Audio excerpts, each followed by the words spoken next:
नमस्कार दोस्तों, क्राइम तक में आप सबका स्वागत है। मैं हूं सुप्रतिम बैनर्जी। आज मैं जो कहानी आप लोगों को सुनाने जा रहा हूं वो बहुत ही दुखद है, लेकिन अगर इन्वेस्टिगेशन के पॉइंट ऑफ व्यू से इस कहानी को सुने तो ये वाकई बहुत ही दिलचस्प है, जिसे जानकर आपको खुशी होगी और संतोष होगा कि वक्त के साथ साइंस ने, विज्ञान ने कितनी तरक्की कर ली है। एक ऐसा मामला जिसमें गुनहगार के चेहरे से नकाब हटा पूरे 48 साल के बाद। जी हाँ, ये वाकया है कनाडा के मॉन्ट्रियल सिटी का। अगर मैं शहर का नाम ठीक से प्रोनाउंस नहीं कर पा रहा हूँ, उच्चारण मेरा सही नहीं है, तो भूल चूक लेनी देनी माफ़ कीजिएगा, बहुत वेल एक्वेंटेड नहीं हूँ। लेकिन अगर कोई करेक्ट करना चाहे तो कर भी सकते हैं, इसमें कोई मतलब ये मेरे लिए अच्छा होगा। तो खैर, जैसा मैंने आपको बताया कि कनाडा के मॉन्ट्रियल सिटी की ये घटना है, और घटना है 1975 की, 1975 की। आज से 48 साल पहले, 48 ईयर्स अगो ये मामला है। तो खैर, मॉन्ट्रियल में एक लोकेलिटी है जिसे कहते हैं पॉइंट सेंट चार्ल्स। यहाँ की रहने वाली एक 16 साल की लड़की एक रोज़ अपने घर से अपने दोस्तों से मिलने जाने की बात कहकर बाहर निकलती है। शाम का वक्त है। लड़की का नाम है शेरोन प्रायर, और शेरोन प्रायर अपने घर से बाहर तो जाती है, साथ ही घर वालों को यह भी बताती है कि वो पास के ही पिज़्ज़ा आउटलेट में जाएगी जहां उसके कुछ दोस्त आ रहे हैं मिलने जुलने के लिए, और वहां वो कुछ बैठकर थोड़ा वक्त गुजारेगी, फिर घर वापस आ जाएगी। ये जो शेरोन है, ये कुल 4 बहनें थी, और शेरोन अपनी 4 बहनों में सबसे बड़ी थी, यानी इससे छोटे 3 बहनें और थी। शेरोन उस रोज़ अपने घर से निकली तो ज़रूर, लेकिन बहुत ही दुखद बात ये रही कि इसके बाद फिर शेरोन कभी लौटकर घर वापस नहीं आई। घर वाले उस रोज़ रात को जब शेरोन देर तक नहीं आई तो काफ़ी परेशान हुए, और अपने तौर पर उन्होंने अपनी बेटी को ढूंढने की काफ़ी कोशिश की। आसपास के इलाकों में पता किया, पिज़्ज़ा जॉइंट में जाकर पता किया, बहुत ढूंढा। जब कोई कामयाबी नहीं मिली तो हार कर उन्होंने पुलिस में रिपोर्ट लिखवाई। आप समझिए कि ये दौर जाहिर है आज से काफ़ी पुराना था। उस समय साइंस ने इतनी तरक्की नहीं की थी, मोबाइल फ़ोन वगैरह का इस्तेमाल नहीं होता था, और कोई ऐसी टेक्नोलॉजी नहीं थी जिससे किसी को इंटरसेप्ट करने में या सर्विलांस करने में बहुत ज़्यादा मदद मिल पाती। कोई गैजेट्स फ्री वर्ल्ड था एक तरह से देखा जाए तो उस समय जब इस सिलसिले में रिपोर्ट लिखी गई तो पुलिस ने मैनुअल पुलिसिंग के सहारे, यानी जो उसके इन्फॉर्मर्स होते हैं, मुखबिरों का जो नेटवर्क होता है, उसके सहारे पुलिस ने इस मामले की छानबीन शुरू की। और मॉन्ट्रियल पुलिस ने जब छानबीन शुरू की तो उसे कुछ ऐसे विटनेसेस मिले जिन्हें आप चश्मदीद भी कह सकते हैं, मुखबिर भी कह सकते हैं, जिन्होंने एक पर्टिकुलर आदमी के बारे में पुलिस को जानकारी दी, और ये बताया कि ये आदमी जो है वो संदिग्ध है, और बहुत मुमकिन है कि ये जो शेरोन प्रायर नाम की लड़की गायब हुई है, उस लड़की की गुमशुदगी से उस आदमी का भी कोई ना कोई लेना देना हो। हालांकि अभी तक क्लियर नहीं था कि शेरोन गई कहाँ और उसके साथ हुआ क्या, लेकिन अभी जब जांच चल ही रही थी तब तक और दुखद खबर सामने आई। पहली दुखद खबर तो यही थी कि लड़की घर से गायब हो गई, मिल नहीं रही थी। दूसरी दुखद खबर ये सामने आई कि शेरोन की लाश मिल गई, और ये लाश उसकी गुमशुदगी के 3 दिन बाद मिली थी, और जिस जगह लाश मिली थी उस जगह का नाम था लोंगविल में जो जंगली इलाका है, घने जंगलों का इलाका है, वहाँ पर इस लड़की की लाश मिली थी, और डेड बॉडी जो है वो म्यूटिलेटेड थी, यानी उसके साथ जो है ज़्यादती के निशान मौजूद थे। डेड बॉडी को देखकर ये भी साफ था कि उसके साथ मौत से पहले सेक्सुअल अब्यूज़ हुआ है। हो सकता है कि उस लड़की के साथ रेप किया गया हो, क्योंकि जिस्म पर कपड़े नहीं थे, फटे हुए थे, और जो उसके प्राइवेट पार्ट्स थे उसमें भी चोट के निशान थे। तो बहुत ही ब्रुटल, बहुत ही दर्दनाक तरीके से 16 साल की एक छोटी सी लड़की की हत्या की गई थी। अब जैसा कि मैंने आपको बताया कि पुलिस के रडार पर एक संदिग्ध आदमी था ज़रूर, लेकिन उस आदमी तक पुलिस के लिए पहुंचना अपने आप में एक चैलेंज था। इस आदमी का नाम था फ्रैंकलिन रोमी बेसिकली कनाडा का नहीं बल्कि अमेरिका का रहने वाला था। अमेरिका के वेस्ट वर्जीनिया से उसका ताल्लुक था, वो वहाँ से बिलोंग करता था। रोमी के बारे में पुलिस को जब लोगों ने बताया तो पुलिस ने उसकी हिस्ट्री शीट निकाली, ये पता करने की कोशिश की कि क्या पहले किसी मामले में इस आदमी का कोई इन्वॉल्वमेंट है या नहीं, क्या इसका कोई क्रिमिनल पास्ट रिकॉर्ड है या नहीं। और जब पुलिस ने ये एक्सरसाइज कैरी की, यानी इस एक्सरसाइज से पुलिस गुजरी, तो पुलिस ये देखी और उसने ये रियलाइज़ किया कि फ्रैंकलिन जो है एक छंटा हुआ अपराधी है, यानी एक आदतन अपराधी है।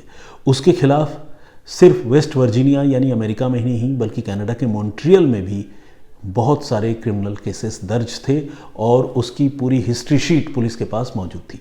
तो जो लोग इस मामले की जांच कर रहे थे, उन्होंने जब फ्रैंकलिन रोमी के बारे में जानकारी जुटाई तो उनको ये जानकर हैरानी हुई कि ये आदमी पहले से ही क्रिमिनल एक्टिविटीज़ में इन्वॉल्व रहा है।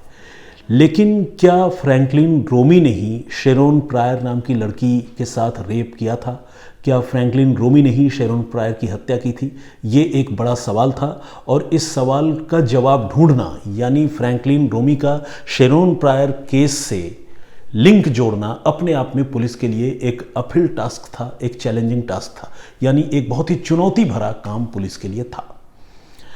पुलिस जब छानबीन कर रही थी तो पुलिस को जहां पर वो डेड बॉडी मिली थी उस जगह पर पुलिस को कुछ टायर के मार्क्स भी मिले थे।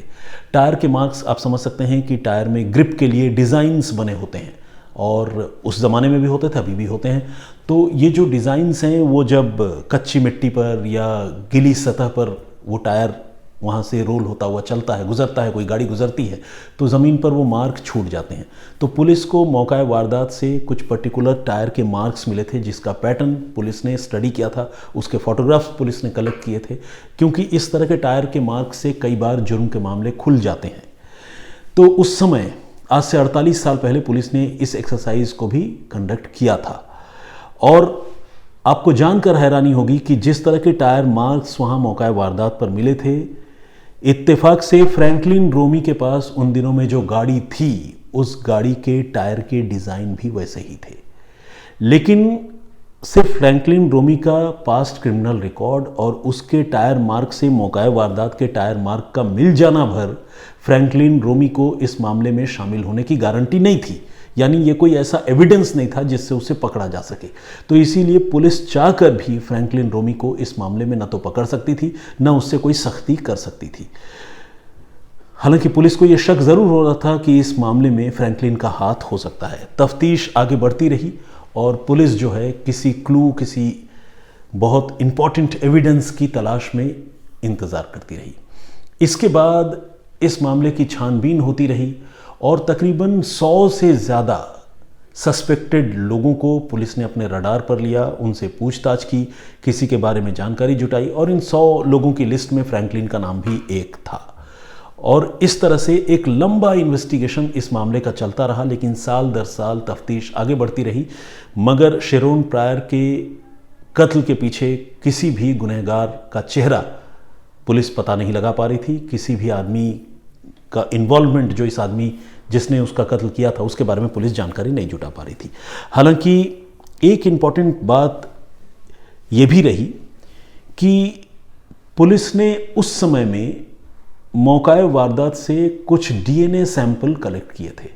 हालांकि डीएनए साइंस जो है उन दिनों में उतनी तरक्की इस साइंस ने नहीं की थी और डीएनए सैंपल तो पुलिस ने इकट्ठा ज़रूर कर लिए थे, लेकिन उसको जब जांच के लिए लैब में भिजवाया गया तो पुलिस ने ये रियलाइज़ किया और साइंटिस्ट्स ने ये रियलाइज़ किया कि जो सैंपल इकट्ठा किए गए हैं वो नाकाफ़ी हैं, इनसफिशिएंट हैं और उनसे जो है किसी क्रिमिनल के बारे में या किसी सस्पेक्ट के बारे में बहुत कंक्लूसिव इंफॉर्मेशन गैदर नहीं किया जा सकता है। ये पुलिस की तफ्तीश के लिए एक झटका था। लेकिन उस समय में जो मॉन्ट्रियल की पुलिस थी वो और मॉन्ट्रियल और वेस्ट वर्जीनिया के जो साइंटिस्ट थे वो, इन्होंने ये तय किया कि ठीक है, बेशक इस डीएनए सैंपल के ज़रिए इस मामले की तफ्तीश आगे न बढ़े, लेकिन हो सकता है कि आने वाले दिनों में साइंस और तरक्की कर जाए और ये डीएनए सैंपल कुछ कारगर रिजल्ट देने में कामयाब हो, तो इसीलिए इस डीएनए सैंपल को हम प्रिजर्व करके रखेंगे, ऐसा उन लोगों ने तय किया और मॉन्ट्रियल पुलिस ने और वहाँ के फॉरेंसिक डिपार्टमेंट ने उस डीएनए सैंपल को प्रिजर्व करके अपने पास रख भी लिया। ये डीएनए सैंपल जो है रैंडम तरीके से मौका वारदात से पिक किए गए थे। ये नहीं पता था कि ये डीएनए सैंपल किसका है, पुलिस को ये भी नहीं पता था कि ये डीएनए सैंपल फ्रैंकलिन रोमी का है या नहीं है। तो सारी चीज़ें एक तरह से देखा जाए तो अंधेरे में थी। इस बीच 7 साल गुजर गए और 7 साल बाद अचानक पुलिस का जो प्राइम सस्पेक्ट था फ्रैंकलिन रोमी, उसकी मौत हो गई। फ्रैंकलिन रोमी की जब मौत हुई तब उसकी उम्र थी सिर्फ 36 साल यानी 36 ईयर्स, और साल था 1982 यानी 1982। एक तरह से देखा जाए तो जो प्राइम सस्पेक्ट था उसकी मौत के बाद ये मामला और भी ठंडे बस्ते में चला गया और इस मामले की तफ्तीश जो है गुजरते वक्त के साथ धीरे धीरे कमज़ोर पड़ती रही, धीमी पड़ती रही। पुलिस लाख कोशिश करती रही लेकिन पुलिस को कोई कामयाबी इस मामले में नहीं मिली। घर वाले भी इंतज़ार करते रहे और एक तरह से उन्होंने भी अपने कलेजे पर पत्थर रख लिया, ये सोचकर कि शायद शेरोन प्रायर के गुनहगार कभी नहीं पकड़े जाएंगे और उनके बारे में कभी कोई जानकारी भी नहीं मिलेगी। वो कर भी क्या सकते थे। लेकिन 48 साल बाद, यानी जब ये घटना हुई थी उसके 48 साल बाद इस मामले में करिश्माई तरीके से कुछ डेवलपमेंट्स हुए। वो डेवलपमेंट ये हुआ कि 1975 में जो मौका वारदात से पुलिस ने डीएनए सैंपल कलेक्ट किए थे, उस डीएनए सैंपल को एक बार फिर से लैब में एग्जामिन किया गया और उसको आइडेंटिफाई करने की कोशिश की गई। और इस कोशिश में साइंटिस्ट को बड़ी कामयाबी मिली क्योंकि अब एक लंबा वक्त गुजर चुका था और डीएनए साइंस ने भी बड़ी तरक्की कर ली थी। इसके बाद पुलिस जो है वो डीएनए साइंस ने तरक्की कर ली थी जैसा कि मैंने आपको बताया, और 48 साल बाद पुलिस ने उस डीएनए सैंपल के जरिए कुछ डीएनए सैंपल जो इकट्ठा किए थे उसको आइडेंटिफाई करने में पुलिस कामयाब हुई। और वो जो पर्टिकुलर डीएनए बैंड्स थे, जो डीएनए का सिग्नेचर था पर्टिकुलर, उस सिग्नेचर से यानी उस डीएनए की उस टाइप से मैच करने वाला डेटा जो है पुलिस ने खंगालना शुरू किया, पुलिस ने सर्च करना शुरू किया। और जेनेलॉजिकल वेबसाइट्स कुछ होती हैं कनाडा में, अमेरिका में, जो वहाँ के लोगों की वंशावली का ब्यौरा जिसमें दर्ज होता है, उस तरह के वेबसाइट्स में जो ब्यौरे होते हैं उन ब्यौरों के साथ इस डीएनए एक्सट्रैक्ट से जो आइडेंटिटी क्लियर हुई थी उसको मैच कराने की कोशिश की गई और उससे ये साबित हुआ कि वो जो सैंपल मौका वारदात से इकट्ठा किया गया था वो सैंपल वाकई फ्रैंकलिन रोमी का ही था।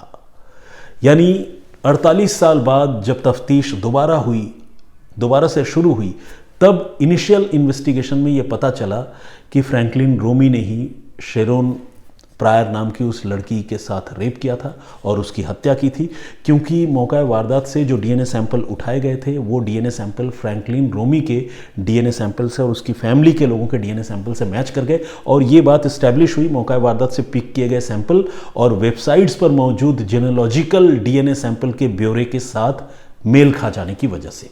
तो ये अपने आप में एक बड़ी कामयाबी थी और ये अपने आप में एक बहुत इंपॉर्टेंट डेवलपमेंट भी था। लेकिन अभी भी बहुत कंक्लूसिव तरीके से इस मामले की जांच आगे नहीं बढ़ पाई थी, क्योंकि अभी तो वेबसाइट से ही इस चीज़ का मिलान हुआ था और पुलिस ये पता करने में लगी हुई थी कि क्या वाकई जो मिलान उन लोगों ने इनिशियल इन्वेस्टिगेशन में किया है ये वाकई सही है या नहीं है। क्योंकि धीरे धीरे जितना वक्त गुजरता जा रहा था पुलिस को लग रहा था कि इस मामले में कंक्रीट एविडेंस होना बहुत ज़्यादा ज़रूरी है। हालांकि अगर जो फ्रैंकलिन रोमी है अगर वो वाकई गुनहगार था और अगर उसके बारे में साइंस पता लगा भी लेता तो भी ये सच है कि अब उसे सज़ा देना मुमकिन नहीं था, क्योंकि वो इस दुनिया से दूर जा चुका था।